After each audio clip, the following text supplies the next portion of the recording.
Eran las 8 cuando desembarcamos. Paseamos unos momentos por la orilla disfrutando del crepúsculo y luego nos dirigimos a la posada, desde donde contemplamos la hermosa vista del lago, bosques y montañas, que, envueltas en la oscuridad, aún mostraban sus negros perfiles. El viento, que casi había cesado por el sur, se levantó ahora con gran violencia desde el oeste. La luna, alcanzado su cenit, empezaba a descender.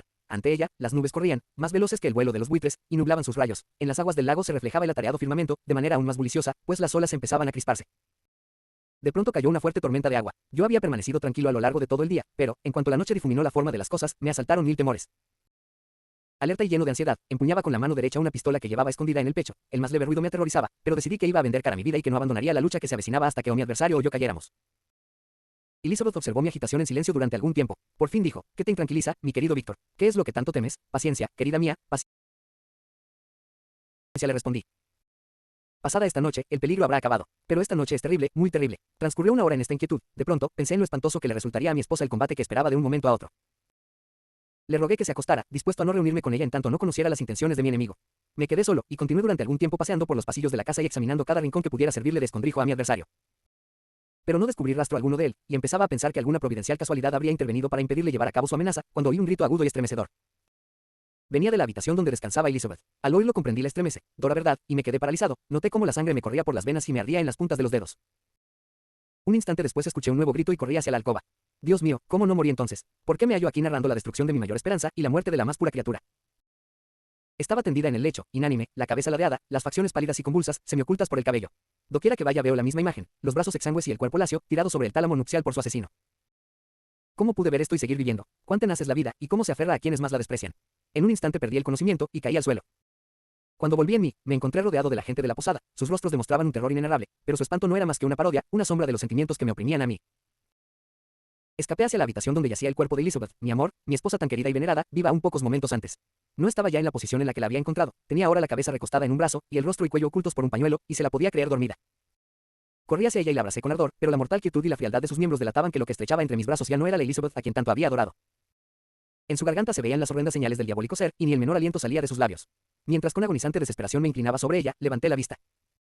Me invadió una especie de pánico al ver que la pálida luz de la luna iluminaba la habitación, pues las contraventanas que se habían cerrado anteriormente ahora estaban abiertas. Con inexpresable horror vi asomarse a una de las ventanas el aborrecido y repugnante rostro del monstruo. Esbozó una mueca burlona mientras señalaba con su inmundo dedo el cadáver de mi esposa. Me abalancé hacia la ventana y, extrayendo del pecho una pistola, disparé. Pero esquivó la bala y, huyendo del lugar a la velocidad del rayo, se zambulló en las aguas del lago. El ruido del disparo atrajo a la gente hacia la habitación. Indiqué el lugar por donde había desaparecido, y lo seguimos con barcas. Echamos incluso redes, pero todo en vano.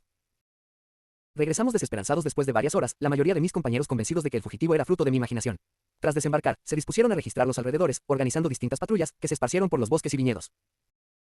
No fui con ellos, me encontraba exhausto. Un velo me nublaba la vista, y la piel me ardía con el calor de la fiebre.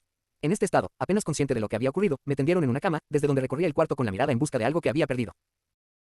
Recordé entonces que mi padre estaría esperando con ansiedad a que Elizabeth y yo regresáramos, y que ahora debería volver solo. Este pensamiento me trajo lágrimas a los ojos y di libre curso a mi llanto. Mis errantes pensamientos iban de un punto a otro, centrándose en mis desgracias y en lo que las había ocasionado. Me envolvía una nube de incredulidad y horror.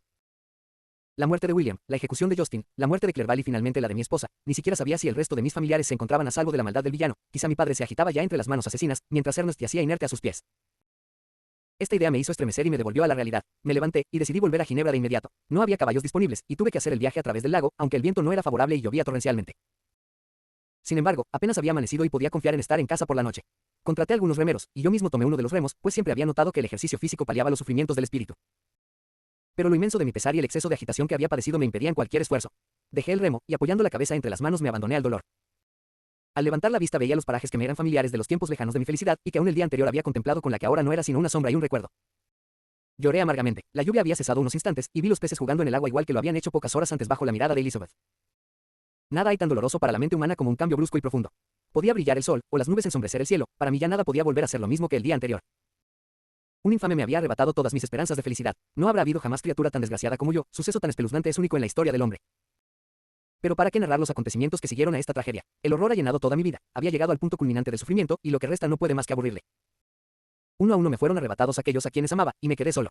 No tengo ya fuerzas, y explicaré lo que queda de mi horrenda narración en pocas palabras. Llegué a Ginebra. Mi padre y Ernest aún vivían, pero el primero se hundió ante la trágica nueva que traía.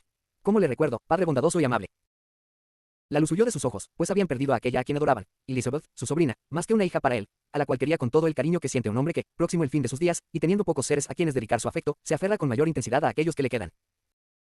Maldito, maldito villano que llenó de tristeza sus canas y le hizo morir de dolor. No podía vivir bajo el tormento de los horrores que se acumulaban en torno suyo, sufrió una hemorragia cerebral y murió en mis brazos al cabo de unos días. ¿Qué fue entonces de mí? No lo sé, perdí la noción de todo y me vi envuelto en cadenas y tinieblas. Soñaba, a veces, que con los amigos de juventud vagaba por alegres valles y prados llenos de flores, pero despertaba una y otra vez en la misma celda. A esto seguía la melancolía, pero poco a poco fui cobrando una idea exacta de mis aflicciones y de mi situación, y por fin me liberaron. Me habían creído loco y, como supe más tarde, durante muchos meses estuve encerrado en una celda solitaria. Pero la libertad hubiera sido un fútil regalo, si al recobrar la razón no hubiera recobrado a la vez un deseo de venganza. Así que iba recuperando el recuerdo de mis desdichas, empecé a pensar en su causa, el monstruo que había creado, el miserable demonio que, para mi ruina, había traído al mundo. Al pensar en él, me invadía una enloquecedora furia y entonces, deseando que cayera en mis manos, rezaba para que así fuera y pudiera desatar sobre su infame cabeza una inmensa y mortal venganza. Mi cólera no se satisfizo mucho tiempo con inútiles deseos. Empecé a pensar en cómo podía perseguirlo. A este fin, un mes después de puesto en libertad, me dirigí a uno de los jueces de la ciudad, diciéndole que quería formular una acusación. Dije que conocía al asesino de mis familiares y que le rogaba que ejerciera toda su autoridad para que se le detuviera. Me escuchó con benevolencia e interés. Esté usted seguro, dijo, de que no ahorraré esfuerzos para encontrar al villano. Le quedo muy agradecido, respondí. Escuche, pues, la declaración que voy a hacer. Es en verdad una historia tan extraña que temería que usted no me creyera, de no ser porque hay algo en las verdades, por insólitas que parezcan, que fuerzan la convicción. Mi relato es demasiado coherente como para que pueda tomarse por un sueño, y no tengo motivos para mentir. De esta forma me dirigí a él, con voz tranquila pero seria. Había decidido perseguir a mi destructor hasta la muerte, y este propósito calmaba mi angustia y me reconciliaba un poco con la vida. Narré mi historia brevemente, pero con firmeza y precisión, dando fechas exactas y sin desviarme del tema para lamentarme de los hechos. Al principio, el magistrado demostraba una total incredulidad, pero a medida que proseguía escuchó con mayor atención e interés. Hubo momentos en que lo vi estremecerse, otros en que su rostro denotaba un vivo asombro, exento de escepticismo. Al concluir mi relato, dije, este es el ser al que acuso, y en cuya detención y castigo le ruego ejerza su máxima autoridad. Es su deber como magistrado, y creo y espero que sus sentimientos como hombre no rehusarán cumplir con él en esta ocasión. Estas últimas palabras provocaron un sensible cambio en la expresión del magistrado. Había escuchado mi relato con ese tipo de credulidad que producen las narraciones de fantasmas y sucesos sobrenaturales, pero cuando le requerí que actuara de forma oficial, volvió a desconfiar. Sin embargo, me respondió templadamente, con gusto le ayudaría en lo que me fuera posible, pero el ser de quien usted me habla parece estar dotado de unos poderes que harían inútiles todos mis esfuerzos. ¿Quién puede perseguir a un animal capaz de atravesar el mar de hielo, habitar en grutas y cavernas, donde ser humano jamás osaría entrar? Además, han pasado algunos meses desde que cometió sus crímenes y es imposible saber a dónde huyó o en qué lugar se halla actualmente ahora. No dudo de que ronda el lugar en el que yo me encuentro. Y caso de haberse refugiado en los Alpes, se le puede dar caza como si fuera una gamuza y destruirlo como a una bestia feroz. Pero leo su pensamiento, no cree mi relato, y no tiene la intención de perseguir a mi enemigo y aplicarle el castigo que merece. Al hablar, tenía los ojos encendidos de cólera, y el magistrado se asustó. Está usted equivocado, dijo. Haré todo lo que esté en mi mano y, si logro capturar al monstruo, sepa que será castigado de acuerdo con sus crímenes. Pero temo, por lo que usted mismo ha descrito sobre su resistencia, que esto resulte imposible, y que a la par que se toman las medidas necesarias, usted se debería resignar al fracaso. Eso no es posible, pero nada de lo que diga puede servirme de mucho. Mi venganza no es de su incumbencia, y sin embargo, aunque reconozca en ella un vicio, le confieso que es la única y devoradora pasión de mi espíritu. Mi ira no tiene límites, cuando pienso que el asesino, que lancé entre la sociedad, sigue con vida. Me niega usted mi justa petición, me queda un único camino, y desde ahora me dedicaré, vivo o muerto, a conseguir su destrucción. Temblaba al decir esto, mi actitud debía resumar aquel mismo frenesí y altivo fanatismo que se dice tenían los antiguos mártires. Pero para un magistrado ginebrino, cuyos pensamientos están muy lejos de los ideales y heroísmos, esta grandeza de espíritu debía asemejarse mucho a la locura. Intentó apaciguarme como haría una niñera con una criatura, y achacó mi relato a los efectos del delirio. Mortal, exclamé, está endiosado con su sabiduría, mas cuánta ignorancia demuestra. Calle, no sabe lo que dice. Salí de la casa tembloroso e iracundo, y me retiré a pensar en otros medios de acción. Mi estado era tal que no lograba controlar voluntariamente el pensamiento.